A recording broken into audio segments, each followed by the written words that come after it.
Chapter 2. Matter and Mass. Things are not always what they seem. Outward form deceives many.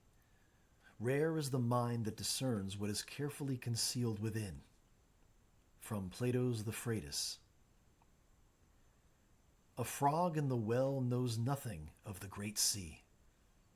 Japanese proverb. Are you ready to receive the Blessed Sacrament? Father Oliveira put this question to Shiro as they walked the path that meandered alongside the Kuma River. Now that Shiro and his mother were baptized, they would be able to fully participate in the memorial of the Lord's Supper. Father Oliveira took the opportunity on this day to see if his young friend understood what this meant. A warm breeze caught the loose folds of the priest's cassock, making the sleeves billow and flap about like the koinobori carp banners flown on festival days. He had first arrived in Japan when he was only a few years older than Shiro. He'd felt a calling to the priesthood as well as adventure from an early age. When the Society of Jesus opened Japan's first seminary on the island of Amakusa, just south of Nagasaki, young Manuel jumped at the opportunity. Upon his ordination, Father Oliveira was assigned to the inland city of Hitoyoshi and all the outlying villages in the Kuma region. Over time, the language and customs of the converts he served, now well into the thousands, became as familiar to him as those of his native Portugal. I am not certain, replied Shiro. It is a hard thing to believe. I have been coming to Mass for many months now. I see the pan, he said, using the Portuguese word for bread. I do not see that it is anything other than pan. Father Oliveira looked up at Shiro and then turned his gaze again upon the path. Yes, well, that is certainly something worth considering. They continued a short distance until they came to the small Shinto shrine they often passed on their walks. At the entrance stood the customary torii, the bright crimson wooden structure of 2 vertical posts and 2 horizontal crossbeams, the gateway representing the transition from the mundane to the sacred. At the river's edge, a small fishing boat lay moored to a nearby maple tree. Father Oliveira went over to the tree, and placing his hands upon it, he asked Shiro, What do we call this? What do you mean? What is the word for this thing that I am touching? You know it is called tree. Shiro might have wondered about such a childlike question, but he knew Father Oliveira well enough to know that his questions always had some purpose. And what is the actual stuff of which the tree is made? Shiro pondered this for a moment before answering with the Japanese word for wood. Moku? Yes, moku. So, you agree we can say that wood is the stuff of which the tree is made. There are other parts, such as the leaves, but yes, I do agree. Following the length of rope to the empty boat, Father Oliveira asked in a similar way, And what do we call this? You know it is called fune, replied Shiro, speaking the word for boat. Indeed. And what is the stuff of which the boat is made? It, too, is made of wood. We know this to be true. We even know the man who cut down and hollowed out the tree to make it. And, having done so, he now has something quite different from that with which he began. Yes, Shiro agreed. Tree and boat are quite distinct from one another. And yet, both are wood. Father Oliveira stepped away from the river's edge and back toward the shrine's entrance along the path. And what about the Torii Gate? Was it not also constructed from trees taken from the forest? Yes, answered Shiro. I agree with all you say, though I do not understand what any of this has to do with the Pan and the Blessed Sacrament. My young friend, my question is this. If man, himself a creature and limited in his powers, can transform a thing into something else, while the very substance of the thing remains the same, would it not also be possible that God, the author of all creation, and whose powers have no limitation, could change the substance of a thing while its form and all appearances remain the same? Shiro stood by the water's edge, gazing at the full moon. It was not nearly as big or bright as it had been at the time of Tsukimi, the previous month's harvest moon. But in its perfect and white circularity, he could see the image of the consecrated hosts lying scattered upon the tatami floor. That morning, as he had every Sunday since his baptism, Shiro accompanied his parents to Mass. It was to be the first time that he and his mother would receive the Blessed Sacrament. After the previous day's conversation with Father Oliveira, Shiro came to the conclusion that he could indeed believe something even without comprehending it fully. After all, the natural world was filled with wonders that, though undeniable in their reality, still presented a sense of mystery and awe.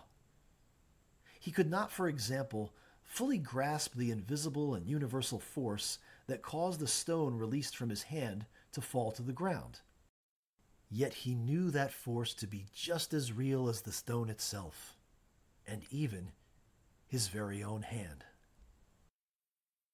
The Church of St. Michael was not a particularly large structure. It had been built when Shiro was still a toddler and was situated halfway between Watari village and the northern border of the fairly sizable town of Hitoyoshi. It was hoped that one day a larger cathedral might be erected in the heart of Hitoyoshi itself. Shiro had heard of the colossal stone cathedrals of Europe, constructions that dwarfed even the great temple of Todaiji in Nara.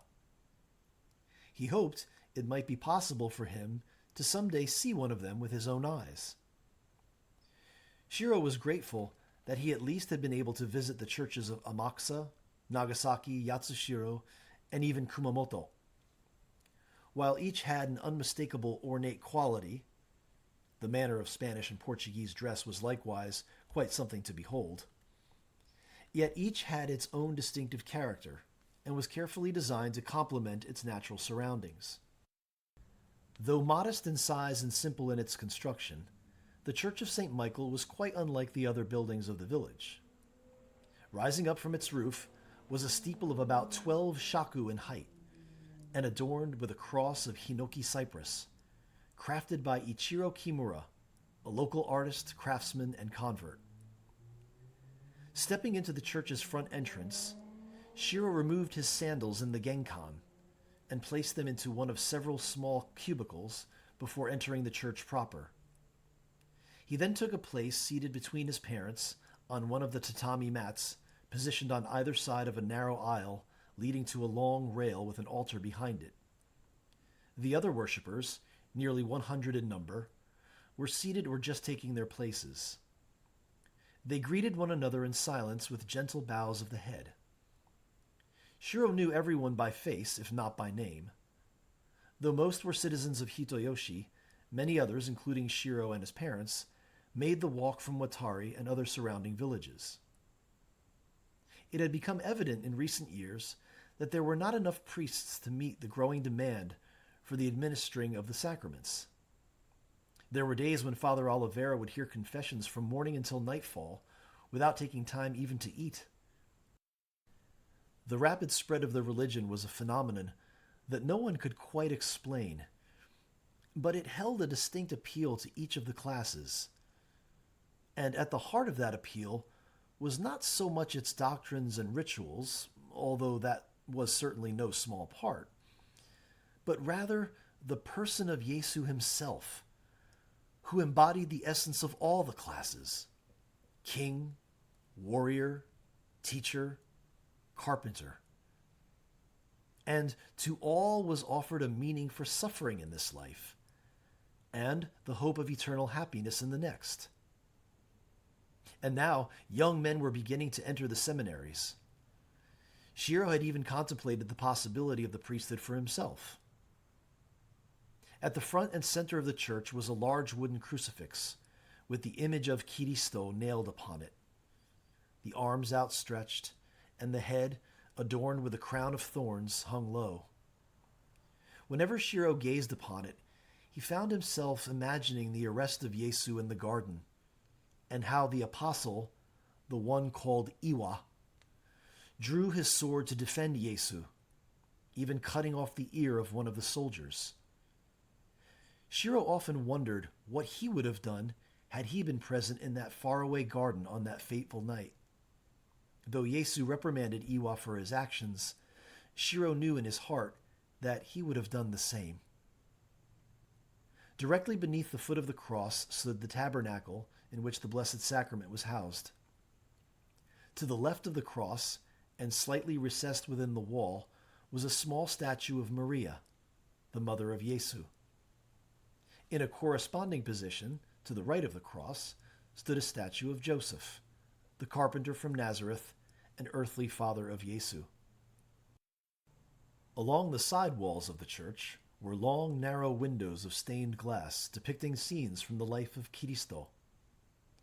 And inside the church's entrance, just beyond the Genkan, was a small statue, carved from a solid piece of cypress, of the church's namesake.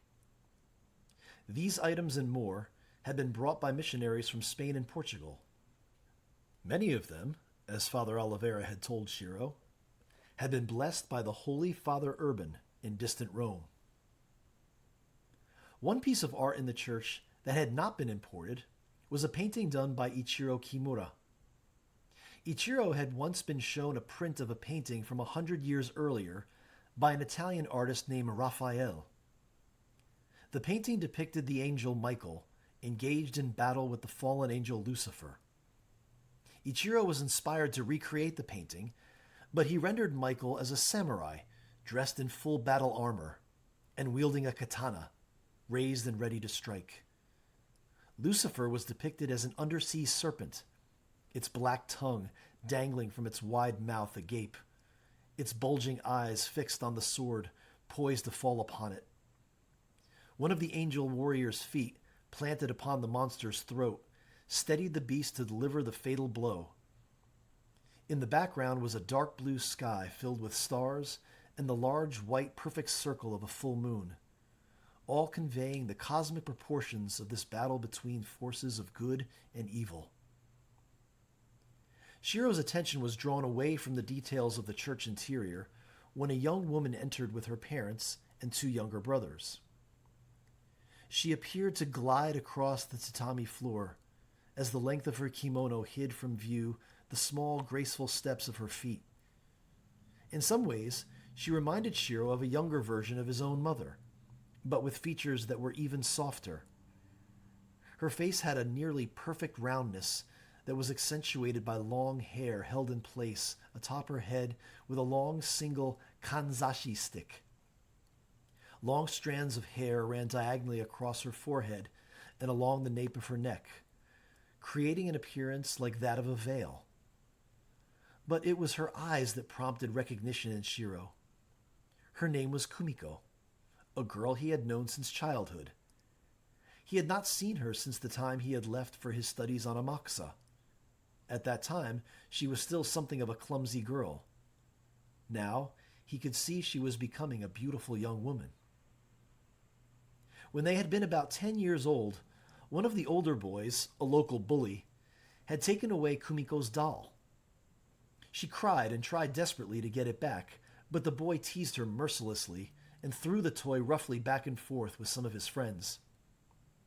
Seeing Kumiko in such distress moved young Shiro to act without thinking. He attacked the bigger, stronger boy and paid a considerable price for it. After whipping Shiro pretty soundly, the boy threw the doll down in the dirt beside him. Then he mocked him, saying, "You like girl dolls so much? Here, play with it, Masaru-chan." Then he and his friends strode off laughing. Kumiko walked over to Shiro, now sitting up on the ground, his lower lip swollen and bleeding. He held up the doll for her, and she received it with a soft smile and bow of gratitude. "Domo arigato, Shiro-kun." She kissed him gently on his cheek and went back home to nurse her doll. Shiro always remembered the tender touch of her lips and the penetrating look of compassion in her chestnut eyes.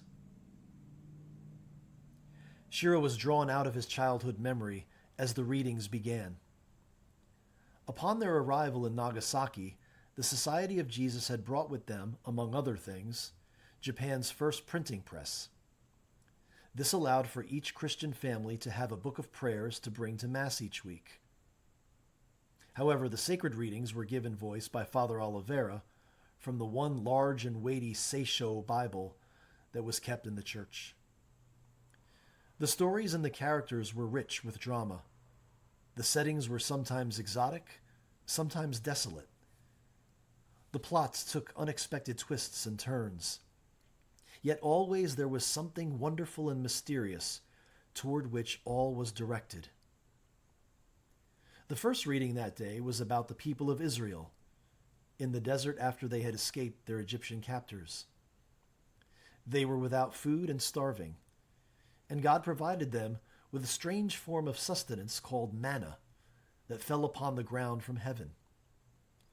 Shiro wondered how this manna might have tasted. This was followed by a reading from the Gospel of John, in which Jesus spoke of himself as the bread of life, telling his disciples that the bread was his flesh, and that they must eat it. Many of his disciples found this teaching too much to bear, and would no longer follow him. "It is time now," Hiromu whispered to signal the moment had arrived to receive the Blessed Sacrament. Everyone stood and slowly processed to the long wooden rail before the altar. They knelt upon the rail and waited as Father Oliveira went from one end to the other, gently placing the small flat host into their open mouths. It made Shiro think of baby birds in a nest, their blind eyes closed and their mouths open wide, waiting for their mother to provide what they cannot themselves attain.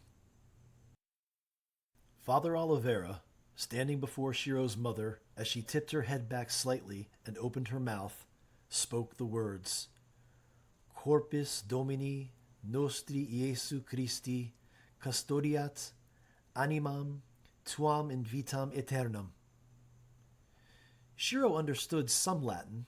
He had learned from Father Oliveira, and even during his studies on Amaxa, where some of the Portuguese missionaries shared their knowledge of Western medicine. Latin was so vastly different from Japanese, but Shiro had developed an appreciation for its precision and clarity. At any rate, he knew the meaning of the words the priest had just uttered. "May the body of our Lord Jesus Christ preserve your soul to everlasting life." Father Oliveira placed the small host into the waiting mouth of Shiro's mother, just as a loud crash and sound of splintered wood exploded into the small, quiet space.